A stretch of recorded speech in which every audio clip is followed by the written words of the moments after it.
చంద్రబాబు నాయుడు తెలంగాణలో తెలుగుదేశాన్ని రాజకీయ వ్యూహాలు ఎట్లా ఉండబోతుంది? ఆంధ్రప్రదేశ్ రాజకీయాలు విడిపోయిన తర్వాత గమనించిన దానిలో చాలా వరకు చాలా పార్టీలు were under management of TDP. అంటే ఇక్కడ మీరు చెప్పదలుచుకున్న విషయము చంద్రబాబు నాయుడు మేనేజ్ చేయబోతున్నారు. బీఆర్ఎస్ అంతర్ధానం అయిపోతుంది, పోయింది పోయింది పోయింది. ఇదే ప్రచారం ఆంధ్రప్రదేశ్లో కూడా. ప్రధాన ప్రతిపక్షంగా ఎవరిని చంద్రబాబు నాయుడు నిర్ణయించుకోబోతుంది ఏపీ రాజకీయాలు? Sharmila is emerging as alternative to TDP. ఏమిటి చంద్రబాబు నాయుడు, ఏమిటి అతని వ్యూహం, ఏమిటి, ఎక్కడి నుంచి, అంటే ఈ తరహా రాజకీయాలను ఎక్కడి నుంచి నేర్చుకున్నారు ఆయన? ఏమిటి ఆయన పై ఎక్కడి నుంచి ఆయన నేర్చుకున్నారు? కానీ ఆయన చూసి చాలామంది నేర్చుకోవడానికి ప్రయత్నం చేశారు.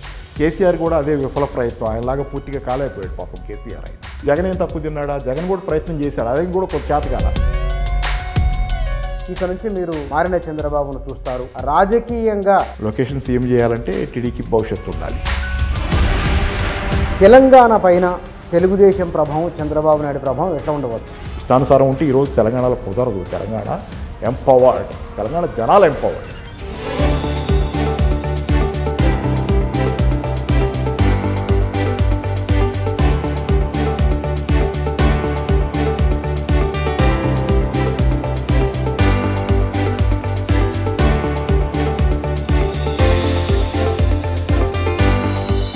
రెండు తెలుగు రాష్ట్రాలలో ప్రభుత్వాలు మారినాయి. రాజకీయంగా చాలా మార్పులు ఇటు వస్తూ ఉన్నాయి, అటు వచ్చే అవకాశం ఉందని ఒక చర్చ జరుగుతున్నది.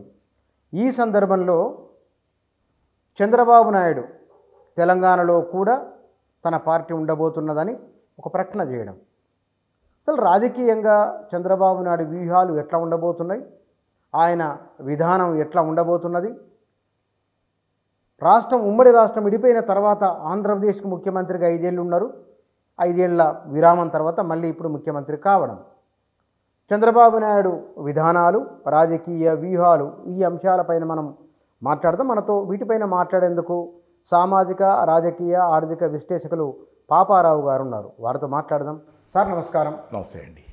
సార్, చంద్రబాబు నాయుడు పరిపాలన, వారు తెలంగాణకు వచ్చి ఇక్కడ తెలంగాణలో తెలుగుదేశాన్ని పునరుజ్జీవింపజేస్తామని చెప్పడం ఒక అంశం. రెండోది, అక్కడ కాంగ్రెస్తో మైత్రి ఉన్నది, ఇక్కడ కాంగ్రెస్తో మైత్రి ఉన్నది. వాస్తవానికి ఎవరు విపక్షం, ఎవరితో సమస్య ఉండబోతుంది, అసలు ఆయన రాజకీయ వ్యూహాలు ఎట్లా ఉండబోతున్నాయి? అంటే ముందు చిన్న మొక్క తీసుకుంటా. కాంగ్రెస్తో మైత్రి కాదు అది. కాంగ్రెస్లో ఆయన మనుషులు అనేది కొంత కరెక్ట్. ఇప్పుడు ఎందుకంటే చంద్రబాబు, దీనిలో నేను ఓపెన్గానే డైరెక్ట్గా హానెస్ట్గా ఉన్నమాట ఉన్నట్లు మాట్లాడుకోవాలంటే, చంద్రబాబు ప్రాక్టీస్ చేసిన రాజకీయాలు నాకు బాగా అర్థమైన తర్వాత, కొంత రాజకీయాలు అర్థమవటం పెరిగిన తర్వాత నాకు అర్థమైంది, ఆంధ్రప్రదేశ్లో దరిదాపు అన్ని పార్టీలని మేనేజ్ చేయడానికి చంద్రబాబు ప్రయత్నం చేశాడు. తనకు అనుకూలంగా ఉండేటట్లు ఆ పార్టీల్లోని కొంతమంది ద్వారా ఆ పార్టీల పద్ధతిని తనకు అనుకూలంగా మరల్చుకునే విధంగా. ఉదాహరణకి సిపిఐ మీద ఆరోపణలు గతం నుంచి సిపిఐలో కొంతమంది నారాయణ మాటే అది సిపిఐలో కొంతమంది నారాయణ, రామకృష్ణ లేకపోతే ఇత్యాది వాళ్ళంతా టీడీపీకి అనుకూలంగానే ఉంటారు అనేది నేను సిపిఐలో పనిచేసిన వాడిని, నా మిత్రులు సిపిఐలో ఉన్నారు కాబట్టి వాళ్ళు కూడా తరచుగా ఈ గొణుగుతుంటారు ఈ విమర్శ. అంటే నాతో ఒక మిత్రుడు అన్నది ఏంటంటే, మన పార్టీలో ఇప్పుడు కూడా సిపిఐ గానే అంటారు వాళ్ళు. సరే, కమ్యూనిస్ట్ పార్టీ అనేది ఉంది కాబట్టి దానికి పెద్ద ఇదే. అయితే అంటారు వాళ్ళు ఏంటంటే, మన పార్టీలో 50% టీడీపీ మనుషులే కానీ, అంటే అంత ఎగ్జాగరేట్ కావచ్చు అది, కానీ అట్లాంటి వాతావరణం, అట్లాంటి మేనేజ్మెంట్ ఇప్పుడు కాదు చాలా కాలం నుంచి ఇది ఉంది సిపిఐ. తర్వాత బీజేపీలో కూడా చాలా కాలం పాటు కొంతమంది వైసీపీ తరఫున, కొంతమంది టీడీపీ తరఫున పనిచేసిన ఆంధ్రప్రదేశ్ బీజేపీ అనేది అది టీడీపీ వైసీపీల కలయికగా ఉంది తప్పితే దానికంటూ సొంత అస్తిత్వం లేని స్థితిలో చాలా కాలం కొనసాగింది. వైసీపీ మనుషులు ఉన్నారు దానిలో కొంతమంది, వాళ్ళ కోసం పనులు చేయడానికి టీడీపీ తరఫున చేసేవాళ్ళు కొంతమంది రిప్రజెంటేటివ్స్గా. తర్వాత కాంగ్రెస్లో చాలాసార్లు ఆరోపణలు వచ్చినాయి. కాంగ్రెస్ నుంచి ఒక ఆయన అయితే డైరెక్ట్ పోయి టీడీపీలో స్పోక్స్మన్గా కూడా వెళ్ళిపోయారు. కాంగ్రెస్ నుంచి షిఫ్ట్ అవ్వగానే ఆయన స్పోక్స్మన్గా, ఎందుకంటే అంతకుముందు ఇక్కడ అన్అఫీషియల్గా కాంగ్రెస్లో స్పోక్స్మన్గా కనపడుతున్నట్టుగా ఉన్న ఆయన అఫీషియల్గా టీడీపీలో స్పోక్స్మన్ అయిపోయారు. ఇట్లా మరి చాలా పార్టీలని చంద్రబాబుకి ఇది మొదటి నుంచి మరి ఉన్నదో లేదో నాకు తెలియదు, కానీ నేను గమనిస్తున్న ఆంధ్రప్రదేశ్ రాజకీయాలు విడిపోయిన తర్వాత గమనించిన దానిలో చాలా వరకు చాలా పార్టీలు were under management of TDP. అంటే ఇక్కడ మీరు చెప్పదలుచుకున్న విషయము చంద్రబాబు నాయుడు మేనేజ్ చేయబోతున్నారు అంటే తన రైవల్ ఎవరు కావాలో చంద్రబాబు, తన రైవల్ ఎలా ఉండాలో, తన ప్రత్యర్థి పార్టీల తీరుతెన్నుల్ని కూడా చంద్రబాబు నిర్ణయించుకునే తాపత్రయం చంద్రబాబుకు మొదటి నుంచి స్టేజ్ మేనేజ్మెంట్ ఆఫ్ స్కిల్స్ ఉన్నాయంటారు మీరు మరి అదేగా జరిగింది. స్టేజ్ మేనేజ్ పాలిటిక్స్ని స్టేజ్ మేనేజ్ చేయటం లాగా స్టేజ్ మేనేజ్ చేసేది ఒకటి. దానిలో ప్రధానంగా మీకు ఏంటంటే దీనికి ఒక ఇప్పుడు జరుగుతున్న దానిలో చెబితే, ఇప్పుడు జరుగుతున్న దానిలో మీరు అడిగారు కాబట్టి తెలంగాణ వస్తున్నారా చంద్రబాబు, తెలంగాణ వచ్చి ఇక్కడ రాజకీయాల్లో ఆయన పాత్ర అనేది ఒక ప్రశ్న వచ్చింది. దానిలో నేను కొన్ని చూపిస్తాను, మీరు ఏదో అడగబోతున్నారు. ఇక్కడ ముందు ఆంధ్రప్రదేశ్కి పరిమితం అయ్యాం మీరు అన్నారు కదా, ఎవరు విపక్షమో తానే నిర్ణయిస్తారు అనేది. షర్మిలతో ఆయన బాగానే ఉన్నారు, ఒకవైపున కూటమి ఎట్లాగో కూటమే ఉన్నది. మరి అక్కడ ప్రధాన ప్రతిపక్షంగా ఎవరిని చంద్రబాబు నాయుడు నిర్ణయించుకోబోతుంది ఏపీ రాజకీయాలను? ఇప్పుడు ఆల్రెడీ మీడియా కూడా చంద్రబాబు కాస్త అనుకూలంగా ఉండే మీడియా కావచ్చు, ఏదైనా కానీ ఆయన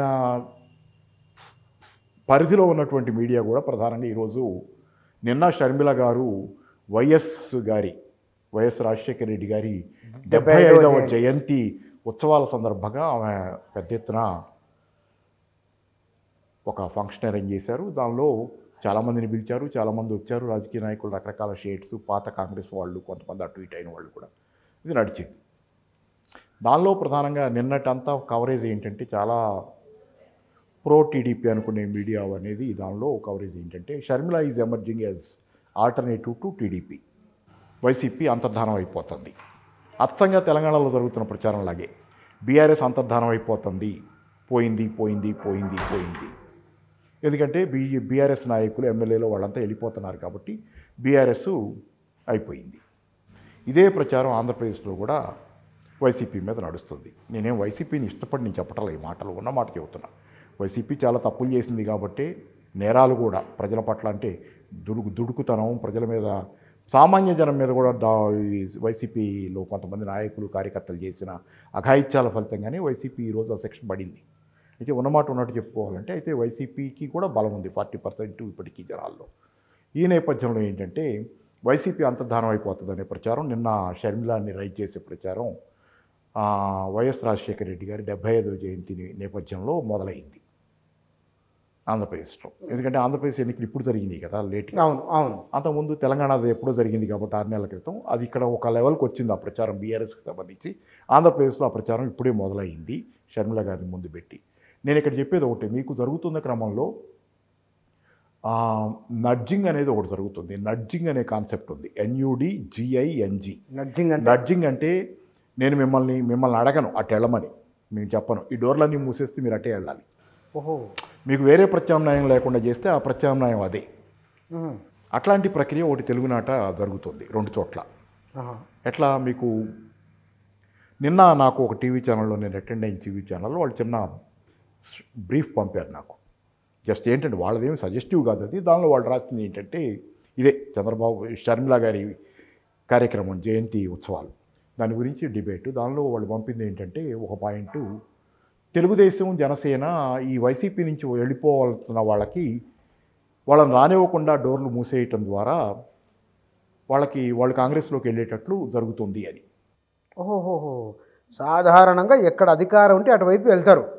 ఇప్పుడు తెలంగాణలో కనుక బీఆర్ఎస్ ఎమ్మెల్యేలు, ఎమ్మెల్సీలు కాంగ్రెస్లోకి వెళ్ళినట్లుగానే ఆంధ్రప్రదేశ్లో కూటమి వైపు వెళ్లకుండా డోర్లు మూసేస్తున్నారు. డోర్లు వీళ్ళని రానివ్వకుండా అక్కడ ఆపితే కనుక వీళ్ళు కాంగ్రెస్ ప్రత్యామ్నాయంగా అటు వెళ్తారనేది. అంటే నడ్జింగ్, మిమ్మల్ని ఇటు పోకుండా చేస్తే అట్టే పోతారు కదా. అనివార్యతను క్రియేట్ చేయడం. ఎప్పుడు రేపు పొద్దున చంద్రబాబు ఫెయిల్ అయినా, టీడీపీ ఫెయిల్ అయినా, అది మనం ఇప్పుడే చెప్పలేము అనుకోండి, కానీ కొన్ని విషయాలు మనకు అంచనాలు ఉంటాయి. ఏదైనా ఫెయిల్ అయినా ప్రత్యామ్నాయం ఎవరు ఉండాలి? మళ్ళీ వైసీపీ ఉండకూడదు ఈసారి ఎలక్షన్కి. ఉండకుండా కాంగ్రెస్ ఉండాలంటే దాన్ని ఇట్లా ఈ రకంగా స్టేజ్ మేనేజ్మెంట్తో మీరు క్రియేట్ చేయాలి ఒకటి హైప్. దానిలో భాగంగా వైసీపీని పూర్వపక్షం చేస్తే తప్పితే ఆంధ్రప్రదేశ్ రాజకీయాల్లో పూర్తి స్థాయి పట్టు టీడీపీకి ఉండదు, చంద్రబాబుకు ఉండదు. పవన్ ఉన్నాడుగా, పవన్ ఉంటే చూద్దాం. అది తక్షణ సమస్య కాదు కదా. తక్షణ సమస్య వైసీపీ రీఎమర్జెన్స్ కాకుండా చూసుకోవటం మేజర్ ఇష్యూ వాళ్ళకి. అది అంటే చంద్రబాబు నాయుడు మనం గడిచిన ఒక 25-26 సంవత్సరాల తెలుగు రాజకీయ చరిత్రను చూస్తే కనుక ఏమిటి చంద్రబాబు నాయుడు, ఏమిటి అతని వ్యూహం, ఏమిటి, ఎక్కడి నుంచి, అంటే ఈ తరహా రాజకీయాలను ఎక్కడి నుంచి నేర్చుకున్నారు ఆయన? ఏమిటి ఆయన సైకిల్? ఎక్కడి నుంచి ఆయన నేర్చుకున్నారు కానీ ఆయన చూసి చాలామంది నేర్చుకోవడానికి ప్రయత్నం చేశారు. కేసీఆర్ కూడా అదే విఫల ప్రయత్నం, ఆయనలాగా పూర్తిగా కాలేకపోయాడు పాపం కేసీఆర్ కూడా కాంగ్రెస్లో ఆ రోజు కాంగ్రెస్ నుంచి చాలామందిని తీసుకోవడానికి ప్రయత్నం అది ఇది చేసి తనకెవరు ప్రత్యర్థులుగా ఉండాలనేది ఆయన పాపం సమర్థంగా నిర్వహించలేకపోయిన క్రీడ కేసీఆర్ కూడా. తన ప్రత్యర్థిగా ఎప్పుడు ఎవరు ఉండాలో, ఎప్పుడు ఒకళ్ళు బీజేపీ రైజ్ అవ్వాలో, ఎప్పుడు కాంగ్రెస్ రైజ్ అవ్వాలో చేద్దామని చేశారు కానీ అది విఫల యత్నం. అది చంద్రబాబు నుంచి నేర్చుకుందే కావచ్చు. కొంచెం వివరించండి దీన్ని. ఏం చాలాసార్లు మనకు కనపడేది కదా. ఇప్పుడు కాంగ్రెస్ బీజేపీ బాగా రైజ్ కాంగ్రెస్ నుంచి ఎమ్మెల్యేలను తీసుకున్నారు. 2018లో ఎన్నికలు అయిన తర్వాత కాంగ్రెస్ 88 సీట్లు వచ్చింది చాలక మళ్ళీ పోయి ఆ కాంగ్రెస్ వాళ్ళని తీసుకోవటం మొదలు పెడితే ఏమైంది, బీజేపీ పెరగటం మొదలైంది. జనాల్లో ఏంటంటే కాంగ్రెస్ వాళ్ళకి ఓట్లు వేస్తే వీళ్ళు ఉంటల్లా పోతున్నారు టీఆర్ఎస్లోకి, కాబట్టి బీజేపీ ప్రతిపక్షం నికరంగా ఉంటుందని చెప్పి బీజేపీకి ఓట్లు వేస్తే 4 ఎంపీ సీట్లు వచ్చినాయి. ఒక్క ఎమ్మెల్యే సీట్లు వచ్చిన చోట 4 నెలల్లో 4 ఎంపీ సీట్లు వచ్చినాయి. దీంతో బీజేపీ పెరగటం మొదలైంది. దాంతో దాన్ని తగ్గించాలి. ఇది స్టేజ్ మేనేజ్మెంట్ లాగా దాన్ని తగ్గించి దీన్ని పెంచేది ఇదంతా చేయాలని చూసి ఆఖరికి పాప ఆయనకు అది చేతగల అది సమర్థంగా చేయలేకపోయారు. అంటే ఒరిజినాలిటీ కాదు కదా, అది ఒరిజినల్గా నేర్చుకుంది కాదు, ఇక్కడ చూసి ఆ స్కూల్లో నేర్చుకొచ్చింది. తర్వాత ఇక్కడ మరి ఆంధ్రప్రదేశ్లోకి వైసీపీ కూడా జగన్ కూడా అదే చేశాడుగా, బీజేపీని స్టేజ్ మేనేజ్ చేయాలని. చంద్రబాబు తన 4 ఎంపీలని బీజేపీలోకి పంపిన కారణం ఏంటంటే వాళ్ళని లోపల నుంచి బీజేపీలో తన ప్రభావం తనకి ఇబ్బందులు లేకుండా కాపాడుకోవటం కోసం అని చెప్పి ఆ 4 ఎంపీలు వెళ్ళారు కదా, టీడీపీ ఎంపీలు. ఇది అనేది అప్పుడు అనుకున్నాం. మరి జగన్ ఏం తక్కువ తిన్నాడా? జగన్ కూడా ప్రయత్నం చేశాడు, ఆయన కూడా కొంత చేతకాల. బీజేపీలో ఆయన మనుషులు ఉన్నారని కొంతమంది పేర్లు ఇప్పుడు నేను చెప్పను, బాగోదు కానీ ఇంకా బీజేపీలో ఆయన తరఫున మాట్లాడుతున్నారు, ఆయన కోసం చేస్తున్నారని చెప్పి వాళ్ళే ఆరోపణలు చేసుకొని ఇదంతా జరిగింది కదా. టీడీపీ పట్ల కొంతమంది ఎట్లున్నారో బీజేపీ పట్ల అదంతా స్టేజ్ మేనేజ్ చేయడం ఆయనకి చేతకాల. ఏంటంటే ఇది ఈ స్కూల్లో ఉన్న లక్షణమే అది అనేది ఒరిజినల్. అంటే వైసీపీ నేర్చుకోవడానికి ట్రై చేసింది బయట నుంచి, టీడీపీలోంచి వచ్చిన కేసీఆర్ గారికి అది కొంచెం కుదరలా. అంటే ఆ స్కూలుకు చంద్రబాబు ప్రిన్సిపలా లేకపోతే కనుక ఆ పాఠ్యాంశ తయారీదారే తన? అంటే ఎన్టీఆర్ దగ్గర లేని లక్షణం కదా అది. ఎన్టీఆర్ పాపం అమాయకుడే కదా. అమాయకుడు అంటే ఇన్ సెన్స్ మేధావి కావచ్చు, ఆయన మేధావుల్లో కూడా బోళాతనం ఉంది కదా. అది అక్కడి నుంచి వచ్చింది కాదు కాబట్టి బిగినింగ్ ఇక్కడే, మీ చంద్రబాబు దగ్గరే బిగినింగ్ ఇది. అందుకని ఇదంతా నడిచింది. దానిలో మీకు చెప్తా ఇప్పుడు తెలంగాణలో మీకు నడ్జింగ్ ఎలా జరుగుతుంది అనే దగ్గర. ఆంధ్రజ్యోతిది మాదాపూర్లో అన్నా క్యాంటీన్ ప్రారంభం. ఎలక్షన్లో చంద్రబాబు గెలిచిన కొద్ది రోజులకి ఎంత మొన్నే కదా 4వ తారీఖు రిజల్ట్స్ వచ్చినాయి. ఆ 30 అది జూన్లో అనుకుంటున్నా నెల. ఆ తర్వాత కొద్ది రోజులకి ఆంధ్రజ్యోతిలో వచ్చిన వార్త మాదాపూర్లో అన్నా క్యాంటీన్ ప్రారంభం ఎంట్రీ. తర్వాత ఇంకోటి దాని కింద తెలంగాణలోనూ అధికారంలోకి టీడీపీ, ఎన్టీఆర్ భవన్లో భువనేశ్వరి.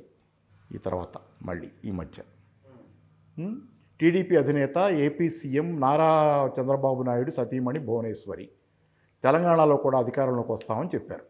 అది మూడోది వెరీ వెరీ ఇంపార్టెంట్. తెలంగాణలో ఇది లేటెస్ట్. తెలంగాణలో టీడీపీ బలాన్ని చాటుదాం.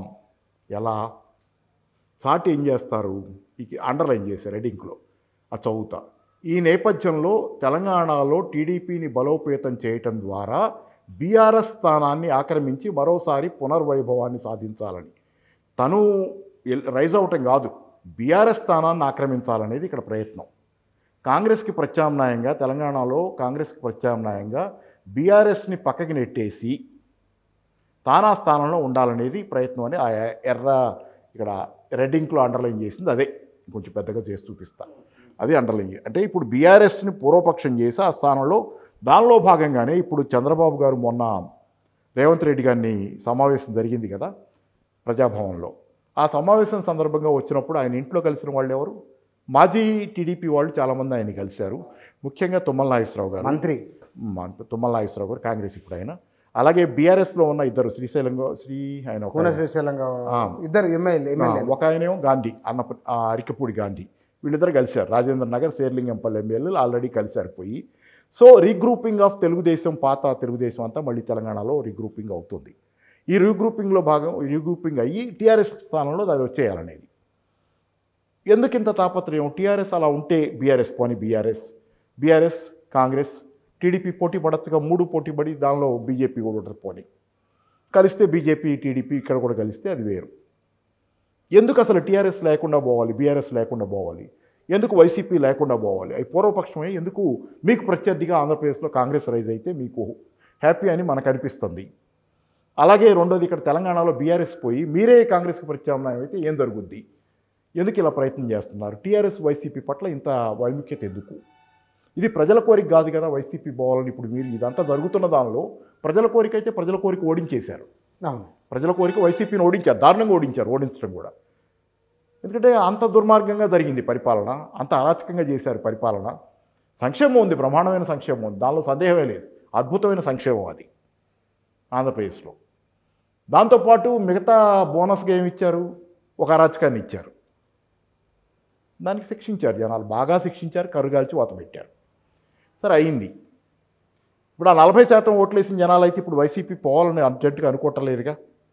మిగతా జనాల్లో కూడా రేపు టీడీపీ ఫెయిల్ అయితే కొంతమంది మళ్ళీ వైసీపీకి మొగ్గి, అంటే అటు ఇటు జరుగుతుంటారు కదా జనాలు. టీడీపీ పరిపాలన చూసిన తర్వాత మళ్ళీ ఇటు పోయే అవకాశం, బాగలేకపోతే బాగుంటే అది వేరే విషయం. ఒక ప్రత్యేక వాళ్ళంతా ఎవరు ఇప్పుడు వైసీపీ అర్జెంటుగా వెళ్ళిపోవాలనుకోవట్లేదుగా. 40% అయితే అసలు అనుకోవట్లేదుగా, జనాలు అనుకోవట్లా. చంద్రబాబు డిసైడ్ చేసుకుంటున్నాడు వైసీపీ వద్దు ఇక్కడ, బీఆర్ఎస్ వద్దు అక్కడ. ఎందుకు వద్దు అనేది ప్రశ్న. పైగా టీఆర్ఎస్కి సంబంధించినంతవరకు వైసీపీ అన్నీ ఎక్కువ. మరి టీఆర్ఎస్ ఎంత తేడాతో ఓడిపోయింది, 1.8%. ఆ 1.8%లో కూడా టీఆర్ఎస్ ఓడిపోగానే చాలామంది రిగ్రెట్స్ ఉన్నాయి ఇప్పటికీ.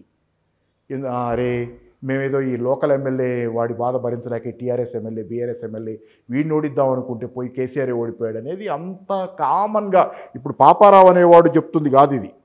పాపారావు అనేవాడు చెప్తుంది, జనాల్లో చాలా కామన్గా చాలామంది వాయిస్ చేస్తారు. ఇది మన ఎంపీ ఎన్నికల్లో డిపాజిట్ పోయినాయి కదా. ఎంపీ ఎన్నికల్లో అది Modi versus anti Modi sir, అది మోడీ వర్సెస్ యాంటీ మోడీ. మోడీ కేంద్రంగా జరిగిన ఎన్నికల్లో ముందు టీఆర్ఎస్ సంగతి కాసేపు పక్కన పెట్టి ఈ మోడీని అనే దగ్గర కొంత జరిగింది. అయినా దానిలో ఆ చీలికలు ఏమైంది, ప్రో మోడీ 8 బీజేపీకి ఇచ్చినాయి, యాంటీ మోడీ 8 కాంగ్రెస్కి ఇచ్చినాయి. ఇక మిగిలింది ఏమో ఒక్క ఎంఐఎం. ఆ సందర్భంలో అదేదో పొట్టేళ్ల కుమ్ములాట్లో లాగా అయింది. ఇది ఇప్పుడు దీన్ని బీఆర్ఎస్ని జాతీయ పార్టీగా చూడలే ఎవరు. ఇప్పటికీ అంటున్నారు బీఆర్ఎస్ పేరు మార్చుకొని ఇక్కడ టీ తీసేశారని చెప్పి, కానీ ఇప్పటికీ జాతీయ పార్టీగా చూడాలి. మనం కూడా చూడలేకపోతున్నాం దాన్ని జాతీయ పార్టీగా. ఆయన ప్రయత్నం చేశాడు. బహుశా నేను అనుకుంటాం మొన్న ఎన్నికల్లో, ఎంపీ ఎన్నికల్లో, అసెంబ్లీ ఎన్నికల్లో ఓడిపోకుండా గెలిచి ఎంపీ ఎన్నికల్లో ఆయన మహారాష్ట్ర వెళ్ళగలిగితే అప్పుడు వచ్చేది ఆ జాతీయ పార్టీ ఇమేజ్. గెలిచినా ఓడిపోయినా కొంత పోటీ దీని మీద అది రాకముందే అయిపోయింది కదా అది. ఇది జరిగింది. అందుకని ఏంటంటే మీకు ఇక్కడ కేసీఆర్ గారి పాలన చాలా బాగుందనేది ఆల్రెడీ రైట్ నౌ జనాలందరికీ వచ్చిన ఫీలింగు. మొన్నటిదాకా రేవంత్ రెడ్డి గారు గెలవాలని కోరుకుని టీడీపీ తాలూకు సింపతీస్ ఉన్న తెలంగాణలోని నాకు తెలిసిన మిత్రులు కూడా చాలామంది రేవంత్ రెడ్డి దారి తప్పాడండి, దారి తప్పటం కాదు అసలు ఎప్పటి నుంచో అదే అనేది నా ఉద్దేశం అనేది. నేను ఎందుకంటే మొదటి నుంచి టీఆర్ఎస్ఏ బెటర్ తెలంగాణకని. ఏంటి పెనంలోంచి పొయ్యిలో పడద్దు. టీఆర్ఎస్తో సమస్యలు ఉంటే ఉండొచ్చు, అక్కడ కుటుంబ పాలన ఉన్నదో లేకపోతే కుటుంబ పాలన కాకపోతే ఇంకోటి దాని లోపాలు సవలక్షం మనం మాట్లాడుకోవచ్చు. కానీ ఓవరాల్గా జనం ఇక్కడ బాగున్నారు కాబట్టి హైదరాబాద్ పట్టం కట్టింది కదా, 16 సీట్లు ఇచ్చింది కదా. ఈ జనాలు ఎందుకు ఇచ్చారు 16 సీట్లు? మిగతా తెలంగాణలో కూడా ఓడిపోయింది, కానీ ఓవరాల్గా మిగతా తెలంగాణలో కూడా ఇప్పుడు జనాలు మళ్ళీ రైతాంగం కానీ రైతుల ఆత్మహత్యలు చూడండి ఎలా జరుగుతున్నాయి తెలంగాణలో ఈరోజు. దారుణంగా ఉంది పరిస్థితి. అలాగే చేనేత కార్మికుల ఆత్మహత్యలు, నిరుద్యోగ యువకుల పరిస్థితి ఇప్పుడు ఈ హైదరాబాద్ ఉస్మానియా మళ్ళీ మండుతుంది. వాళ్ళంతా తిట్టిపోస్తున్నారు కదా మోసపోయామని.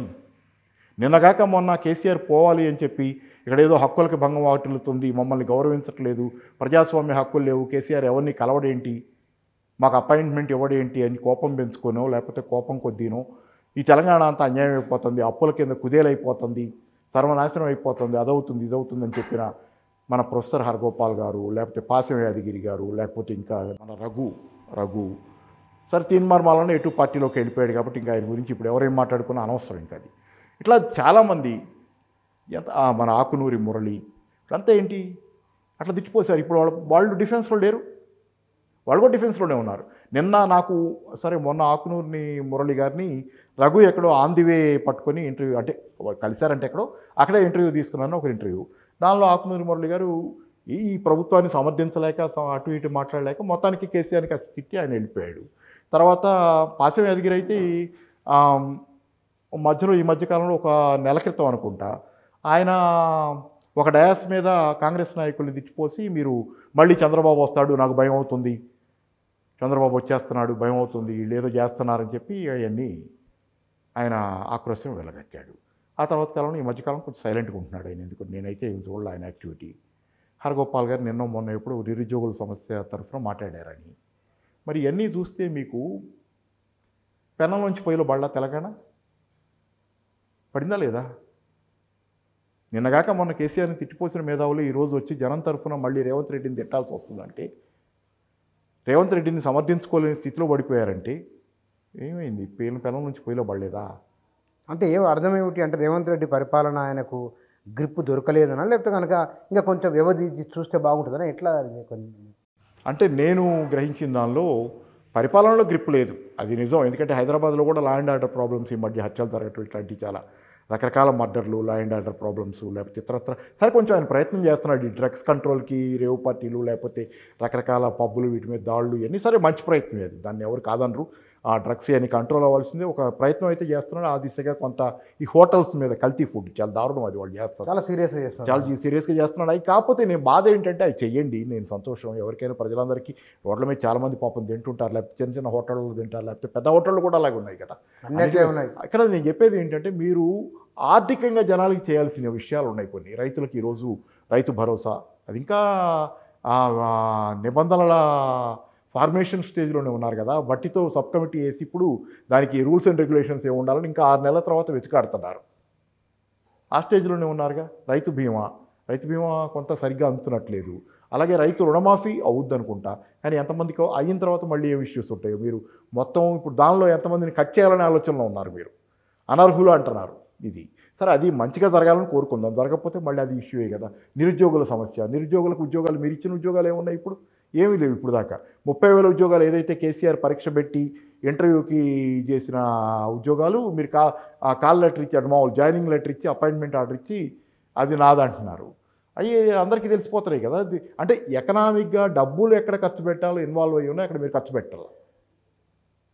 అంటే జనాలకు డబ్బులు జన సంక్షేమానికి పెట్టాల్సిన డబ్బుల ఖర్చులు పెట్టటల్లా. మీరు ఎందుకు పెట్టలేదు దాని దగ్గర? మీరు ఇక్కడ ఒక మాట అన్నారు, మనం మాట్లాడుతున్నాం ఎక్కడ ఇటువైపు వచ్చినాము, అటు వైసీపీ ఇటు టీఆర్ఎస్ బీఆర్ఎస్ ఈ రెండు ఉండకూడదు అనే ఉన్నది వారికి అని ఒక మాట అన్నారు మీరు. ఎందుకోసమని? ఒకటి కాంగ్రెసే విపక్షం ఇక్కడ అక్కడ ఉండాలని కోరుకోవడం వెనుక ఏమిటి ఆలోచన? ఆ చర్చ మనం అటు మాట్లాడవచ్చు. నడ్జింగ్ అనే పదం చెప్తూ మీరు నడ్జింగ్ ఏమిటి మీరు అన్నమాట? తెలంగాణలో తెలుగుదేశం ప్రత్యామ్నాయం కాంగ్రెస్కి ఎవరు? తెలుగుదేశం. అక్కడ ఎవరు ఉండాలి? కాంగ్రెస్ ఉండాలి. ఎందుకు ఇది అనే దగ్గర సరే, సెంటర్లో రాహుల్ గాంధీ గారు అలా ఉన్నారని నేను ఇప్పటికైతే తొందరగా కామెంట్ చేయను. ఆయన కొంత ప్రాబ్లమ్స్ ఉంటే ఉండొచ్చు, కానీ ఆయన definitely Rahul Gandhi and Congress party at the national level are pro poor. UPA ఉండగా కూడా ప్రో పూర్ పాలసీస్ చాలా ఉన్నాయి. లోపాలు ఉండొచ్చు సంస్కరణల పరంగా, వాళ్ళు సంస్కరణలు చాలా స్కీములు కూడా, ఆహార భద్రత కానీ జాతీయ ఉపాధి హామీ పథకం వాళ్ళకి ప్రో పూర్ ఇది ఉంది. కానీ నాకు ఈ 2 రాష్ట్రాల్లో తెలంగాణ ఏపీలో కాంగ్రెస్ తీరు పట్ల చాలా సందేహాలు ఉన్నాయి. నాకే కాదేమో, బహుశా వాళ్ళ కాంగ్రెస్ పార్టీ హైకమాండ్కి కూడా సందేహాలు ఉండి 8 సీట్లే ఎందుకు గెలిచాం తెలంగాణలో? 8 సీట్లే గెలిచారు కదా వాళ్ళు. 12 దాకా 14 కూడా గెలుస్తామని అంచనా వేసుకున్న తర్వాత 8 ఎందుకు గెలిచామని తెలంగాణకి సంబంధించి కూడా రాజస్థాన్ అనుకుంటే ఇంకెక్కడో కూడా వాళ్ళకి, రాజస్థాన్ కాదు వేరే చోట్ల కూడా వీళ్ళు అధికారంలో ఉన్న చోట్ల రావాల్సిన సీట్లు రాలేదనే దాని మీద కమిటీలు వేసుకున్నారు. దానిలో భాగంగా తెలంగాణకు కూడా 3 కమిటీ పంపుతున్నారు. ఇక్కడ ఎంక్వైరీ చేస్తున్నారు అసలు లోకల్గా ఏం జరుగుతుంది. అంటే వాళ్ళకు కూడా డౌట్ ఉంది. ఇక్కడ 6 గ్యారంటీలకి ఎట్లా అమలు జరుగుతున్నాయని ఈ మధ్య రాహుల్ గాంధీ ఎవరినో అడిగారంట. పోతే నేను ఎక్కడ ఎవరో కాంగ్రెస్ లీడర్ పోయినప్పుడు ఇంకెవరినో అడిగారని చెప్పి విన్నాను. అంటే వాళ్ళకు కూడా ఇక్కడ, అంటే నాకు కూడా ఏం సందేహం ఏంటంటే రాహుల్ గాంధీకి సంబంధించినంత వరకు ఆయన కొంచెం కాసేపు పక్కన పెడితే, ఆయన ఢిల్లీ స్థాయిలో కానీ ఆయనకున్న వాళ్ళ కాంగ్రెస్ ఫ్యామిలీకి జనరల్గా ఉన్న ప్రోపూర్ ఇమేజ్ కానీ, ఎస్సీ ఎస్టీ బీసీ బడుగు బలహీన వర్గాలు పేదల పట్ల వాళ్ళకున్న సానుభూతి అనేది కొంత తీసేయడానికి వీల్లేని విషయం. అయితే ఇక్కడ తెలంగాణలో ఆంధ్రాలో జరుగుతుంది ఇదేనా? దేశవ్యాప్తంగా కాంగ్రెస్ వేరు, ఇక్కడ వేరుగా ఉందా? సందేహాలు నాకు ఉన్నాయి. దీనిలో భాగంగా మీకు చూస్తే అంటే ఎట్లా ఉన్నాయి, ఎందుకున్నాయి అంటే మీకు సరే కేసీఆర్కి కాంగ్రెస్ హైకమాండ్కి పడకపోవచ్చు, ఆయన పార్టీ విలీనం చేస్తారని చేయలేదనేది. సోనియా గాంధీకి ఆ కోపం, కొంత ఆమె కోపం పెట్టుకునే స్వభావం కూడా నెగటివ్ స్వభావం ఆమెలో. మంచిగా ప్రభుత్వం ఉండొచ్చు, కానీ రాజకీయాల్లోకి వస్తే ఆమె కక్షలు పెట్టుకుంటారు. జగన్ పట్ల కూడా కక్ష పెట్టుకుని అట్లా అయింది కదా. జగన్ పట్ల కక్ష పెట్టుకోవడం వల్ల జగన్ అట్లా పోయి ఇక్కడికి వచ్చింది. అది ఇక్కడ కూడా కేసీఆర్ మీద అట్లా శాశ్వత కోపాలు రాజకీయాల్లో పనికిరావడం. సరే ఏదేమైనా సరే, ఇక్కడ ఏంటంటే కేసీఆర్ అమలు జరిపిన సంక్షేమం అసాధారణమైన స్థాయిలో దేశవ్యాప్తంగా కూడా ఆయన పథకాలను తీసుకెళ్ళి సెంట్రల్ గవర్నమెంట్ అమలు చేసుకుంటుంది. మీకు రైతు బంధు అనేది సెంటర్లో పిఎం కిసాన్, ఇక్కడ ఉన్నటువంటి అనేక పథకాలు మీకు అదే కాదు, ఇంకా కొన్ని కూడా చెప్తే ఈ మిషన్ భగీరథని కూడా హర్ ఘర్ జల్ అది కేంద్రం ఎత్తి పెట్టుకున్నది. తర్వాత మీకు చెరువులు మిషన్ కాకతీయ అని ప్రతి జిల్లాలో 75 చెరువుల పూడికి తీయాలనే పథకం, దాని పేరు గుర్తులేదు, పథకం పేరు కేంద్ర ప్రభుత్వం అక్కడ కేంద్రంలో ఒక పథకం, ప్రతి జిల్లాలో 75 చెరువులకు పూడికి తీయాలని అదో పథకంగా పెట్టుకున్నారు. ఇట్లా రాష్ట్రంలో చాలా పథకాలను తీసుకెళ్ళి కేంద్రం పెట్టుకుంది. అదే కాదు, కేసీఆర్ గారు మహారాష్ట్రలో ఎంటర్ అవుతున్నారనగానే మహారాష్ట్ర గవర్నమెంటు రైతు బంధుని ఇంకో ప్రవేశపెట్టింది, వేరే పేరుతో కావచ్చు అక్కడ. అంటే రైతు బంధు కానీ ఉచిత విద్యుత్ అనేది జాతీయ ఎజెండా చేశాడు కేసీఆర్. ఇట్లా సంక్షేమం దృష్ట్యా చూసుకుంటే కేసీఆర్కి ప్యారలల్గా ఎవరున్నారని చూస్తే మళ్ళీ ఇక్కడ అటు పక్కన జగను, సరే సౌత్ ఇండియాలో ఇటు కూడా తెలంగాణ తమిళనాడు లాంటివి కొన్ని ఉంటాయి, కేరళ కాదని, కానీ పక్కన ప్యారలల్గా చూస్తే జగన్ దానిలో సంక్షేమంలో. మిగతా ఈ లోపాలన్నీ జగన్లో చాలా ఎక్కువ ఉన్నాయి, నెగటివ్స్ కొన్ని ఇట్లాంటివి మిగతాయి ఉన్నప్పటికీ కూడా కేసీఆర్ లాగా ప్యారలల్గా అక్కడ సంక్షేమం విపరీతంగా జనాలకి ట్రాన్స్ఫర్ చేయడం వల్ల మీకు ఏమైంది, మొన్న కూడా వచ్చిన డేటా ప్రకారంగా అనేది కానీ ఓవరాల్గా కోవిడ్ కాలంలో కూడా జిఎస్టీ కలెక్షన్లు పాజిటివ్ జోన్లో 1.6% ఏదో ఉంది. దేశం అంతా నెగిటివ్ అయిపోయింది జిఎస్టీ కలెక్షన్లో. జనాల కొనుగోలు శక్తి లేదు, మార్కెట్లో షాపులు ఓపెన్ లేవు, కొనుగోలు శక్తి కొనేది పడిపోయి దేశంలో చాలా రాష్ట్రాల్లో పరిస్థితి ఏంటంటే మైనస్లోకి వెళ్ళింది, జిఎస్టీ తగ్గిపోయింది, జిఎస్టీ కలెక్షన్. ఒక్క ఆంధ్రప్రదేశ్ రాష్ట్రంలో, తెలంగాణలో ఏం గుర్తులేదు నాకు, అది 1.6% పాజిటివ్గా ఉంది. ఎందుకుంది? ఆయన డైరెక్ట్ బెనిఫిట్ ట్రాన్స్ఫర్ డబ్బులు వెళ్తున్నాయి కోవిడ్ కాలంలో కూడా. చాలా అద్భుతమైంది స్కూళ్ళు, ఆంధ్రప్రదేశ్లో స్కూళ్ళు ఆయన చేసిన ఇది అన్నీ చాలా పాజిటివ్స్ ఉన్నాయి.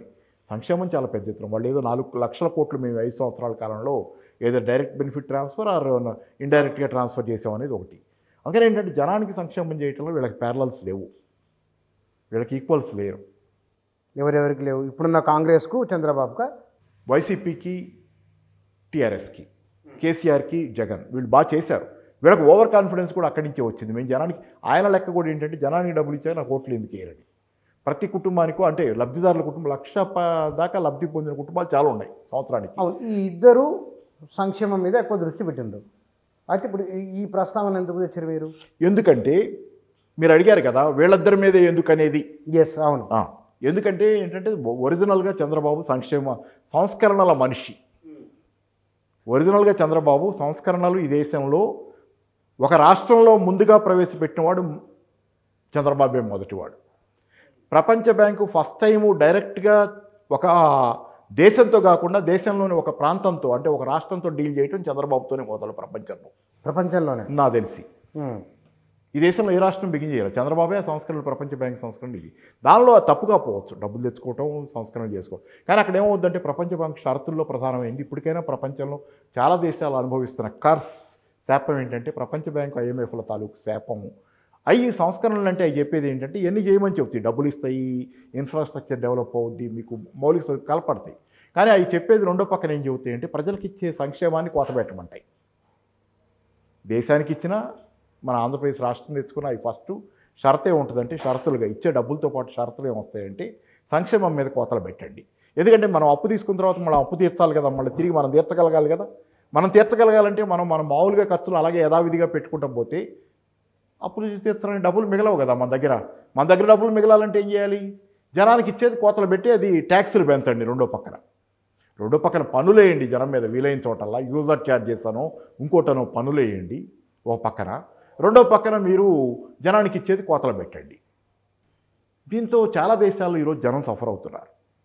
గ్రీస్లో బయటకు వచ్చారు. చాలా దేశాల్లో ఈరోజు IMF వ్యతిరేకత అనేది పాకిస్తాన్లో ఉంది, అర్జెంటీనాలో IMF వ్యతిరేకత, ప్రపంచ బ్యాంకు వ్యతిరేకత ఈ సంస్కరణల వల్లే. సంస్కరణలు అంటే ఏం లేదు, జనానికి ఇచ్చేది కోత పెట్టేయటం, రెండో పక్క ట్యాక్సులు పెంచడం.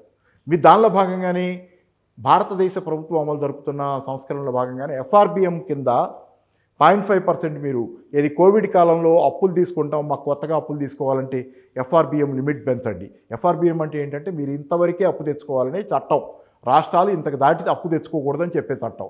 కానీ కోవిడ్ కాలంలో ఆదాయాలు లేక రాష్ట్ర ప్రభుత్వాలు ఇంకా కాస్త చట్టాన్ని సడలించండి, ఇంకా కాస్త ఎక్కువ అప్పు తెచ్చుకోవడానికి మాకు అవకాశం కల్పించాలంటే ఆ సందర్భంలో కేంద్రం ఏం చేసింది, ఈ సంస్కరణలతో ముడిపెట్టి అప్పు తెచ్చుకుందరు కానీ పోనీ ఎక్కువ అప్పు తెచ్చుకుందరు కానీ ఓకే చేస్తాం, కానీ సంస్కరణలు అమలు చేయండి దానిలో భాగంగా అని చెప్పి ఆ సంస్కరణలు తెచ్చారు. ఏం తెచ్చారు? అర్బన్ రిఫార్మ్స్ అని తెచ్చారు.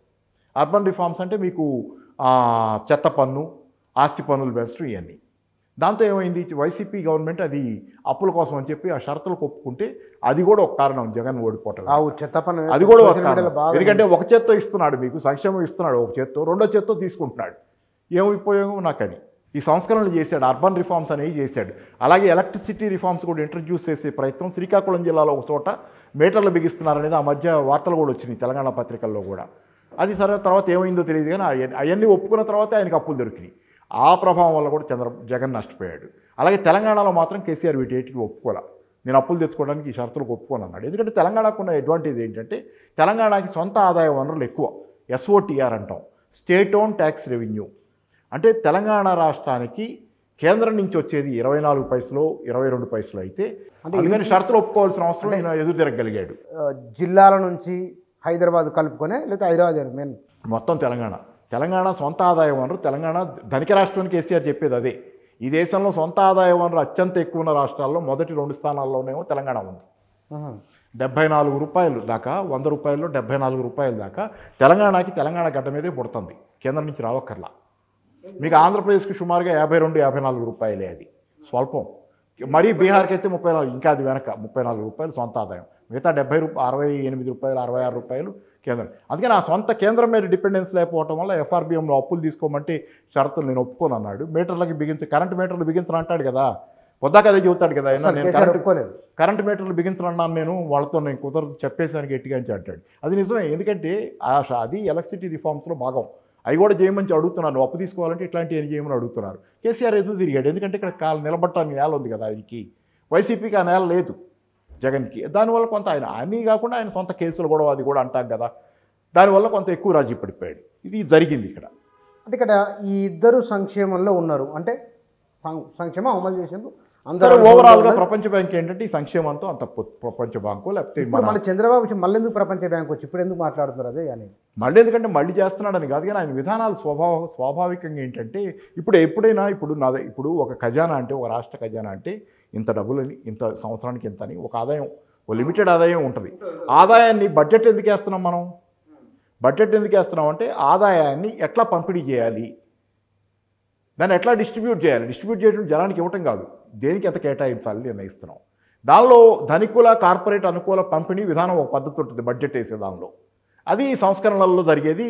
సంస్కరణలు అనేవి ఓవరాల్గా ధనికుల కార్పొరేట్ అనుకూలము, అవి అర్బన్ ఏరియాకి అనుకూలము. అంటే చంద్రబాబు నాయుడు మళ్ళీ అట్లా చేస్తానని మీ ఆలోచన? మీకు అదే కాదు, ఎందుకు ఇప్పుడు చిన్నది చేస్తాడా అంటే నేను ఇప్పుడే చెప్పను కానీ ఫైనాన్షియల్ ఎక్స్ప్రెస్ మొన్న ఇది ఫైనాన్షియల్ ఎక్స్ప్రెస్ ఇవాల్టిది. దయచేసి ఎవరైనా చూడదలుచుకుంటే నెట్లో కూడా చూసుకోండి. ఇది ఇవ్వండి. ఇప్పుడు మీకు కనపడే సంస్కరణలో భాగం ప్రైవేటీకరణ కూడా. దీనిలో Naidu likely to support privatisation of RINL అంటే రాష్ట్రీయ ఇస్పాట్ నిగమ్ అంటే ఏంటి లేదు, మన విశాఖపట్నం స్టీల్ ఫ్యాక్టరీ ప్రైవేటీకరణకి నాయుడు అంటే చంద్రబాబు నాయుడు సపోర్ట్ చేయొచ్చు. కాబట్టి ఏంటంటే తొందరలో ప్రైవేటీకరణ కాబోతుంది. 2021 నుంచి ఈ ప్రైవేటీకరణ ఆగింది, ఇప్పుడు కాబోతుంది అని చెప్తున్నారు. అంటే మరి విశాఖపట్నం ప్రైవేటీకరణ, ఉక్కు ఫ్యాక్టరీ ప్రైవేటీకరణకు వ్యతిరేకంగా మొత్తం తెలుగు జాతి నిలబడి ఉంది. కానీ దానికి విరుద్ధ దిశలో, సంస్కరణల దిశలో చంద్రబాబు పోతున్నాడు అనేది ఇది ఇక్కడ మళ్ళీ ఫైనాన్షియల్ ఎక్స్ప్రెస్ ఇవాల్టిదే.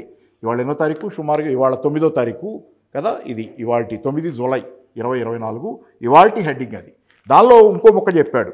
ఇదేంటంటే ఎందుకు అలా 2021 నుంచి ఎందుకు ఆగింది ప్రైవేటీకరణ అంటే due to lack of cooperation from the state government. ఎవరప్పుడు 21లో జగన్మోహన్ రెడ్డి. అతను సహకరించలేదు కాబట్టి ప్రైవేటీకరణ కాల, ఇతను సహకరిస్తాడు ప్రైవేటీకరణ అవుద్ది. నేను చెబుతుంది కాదు, నన్ను అనద్దు కూడా ఎవరు.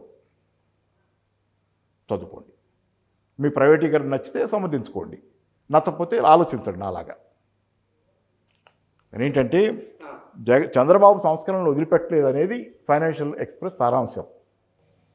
ఇక్కడ అంటే మీరు మనం 20 సంవత్సరాల కింద ఏ వాతావరణం, ఏ పదజాలం ఉన్నదో తెలుగు రాజకీయాలలో మళ్ళీ అది వస్తుందని మీరు అన్యాపదేశంగా చెప్పదలుచుకున్నారా ఏమిటది? ఈసారి అంత పూర్తిగా రాదులేండి, కానీ తెలుగు అంటే కొంత దానివల్లే కదా చంద్రబాబు కూడా కొన్ని చాలా మార్పులు మారతానని ఆయనే చెప్పాడు. నేనేమల్లా మార్పులు చేసుకుని నేను అంటాను. పాత ఆయన చంద్రబాబు మారిన చంద్రబాబుని చూస్తారు.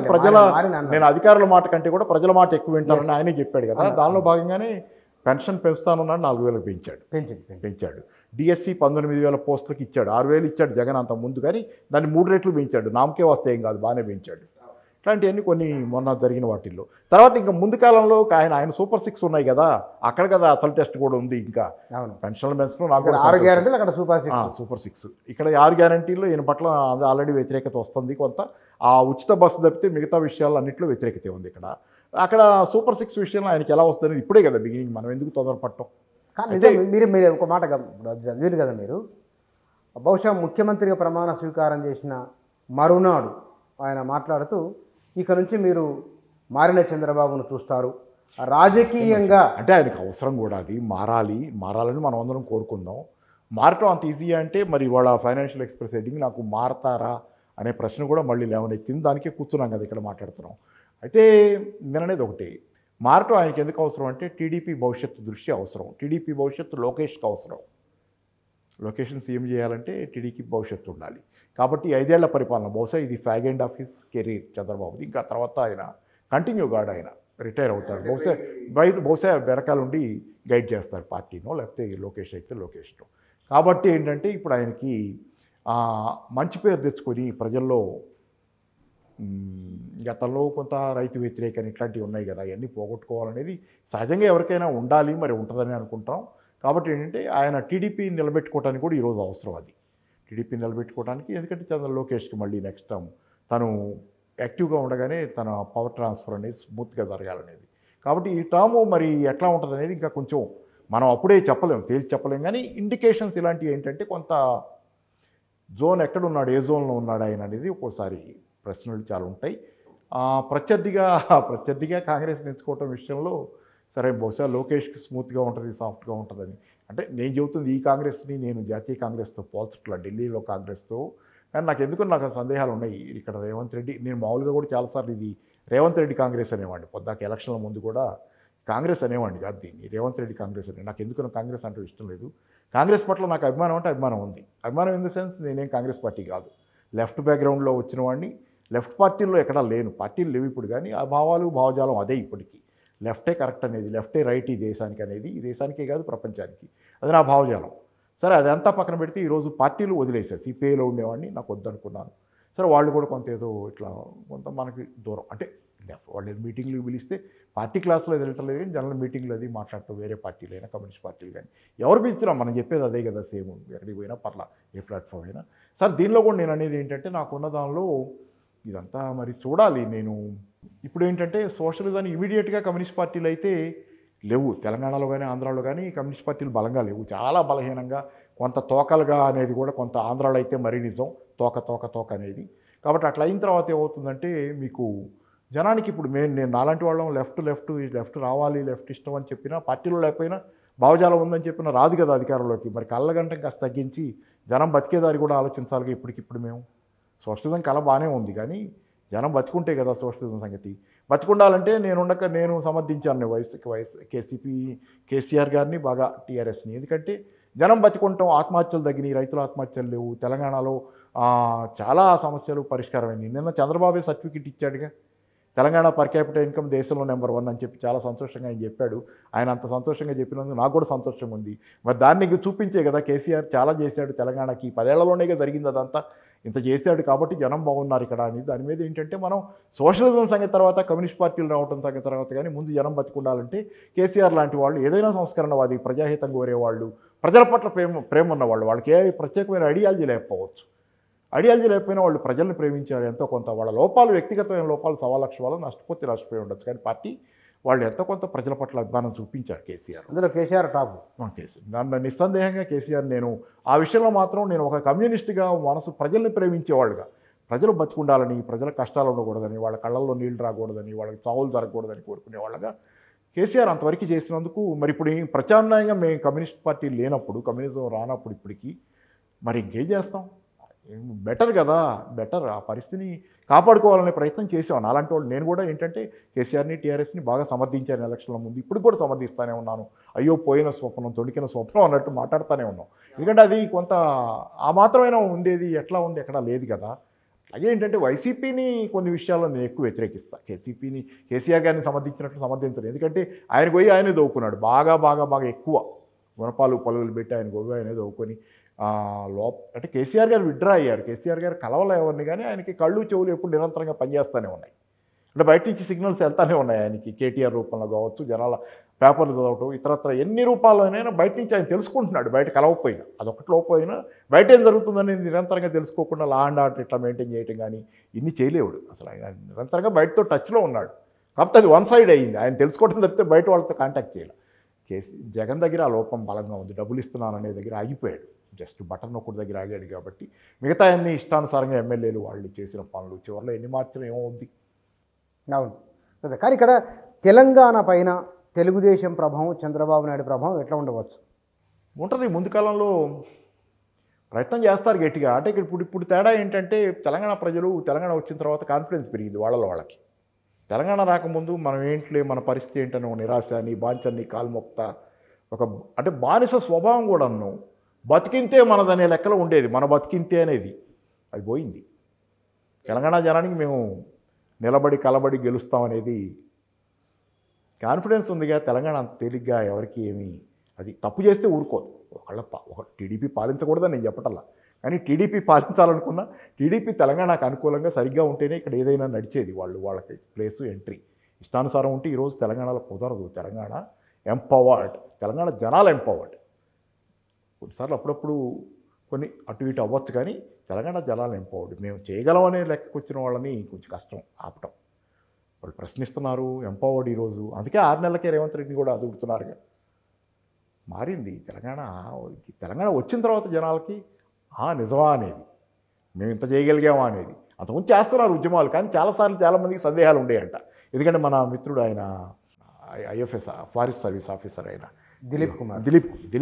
దిలీప్ పుస్తకం ఉంది. దిలీప్ పుస్తకంలో సరే ఆయన కేసీఆర్ మీద ఏదో ఎగనెస్ట్గా రాయాలని రాసే ప్రయత్నం చేశాడు, కానీ అది కూడా ప్రో కేసీఆరే ఉంది. దానిలో చదివితే మళ్ళీ కేసీఆర్కి బాగానే ఉంటే, అదే విషయంలో దిలీప్ కుమార్ని బీజేపీలో కరుణాకర్ రెడ్డి ఎవరో గుర్తులేదు, ఆయన ఏంటి నువ్వు రాసిన పుస్తకం అంతా కేసీఆర్కి అనుకూలంగా ఉంది, సరిగ్గా రాయి మళ్ళీ తింటే రెండో పుస్తకం వేశాడు ఆయన. అది కూడా ఎంత ప్రయత్నం చేసినా కేసీఆర్ని ఆయన పాపం ఆయన సాఫ్ట్నెస్ వల్ల కావచ్చు ఏదైనా కానీ పెద్ద. అయితే దానిలో ఆయన చెప్పింది ఏంటంటే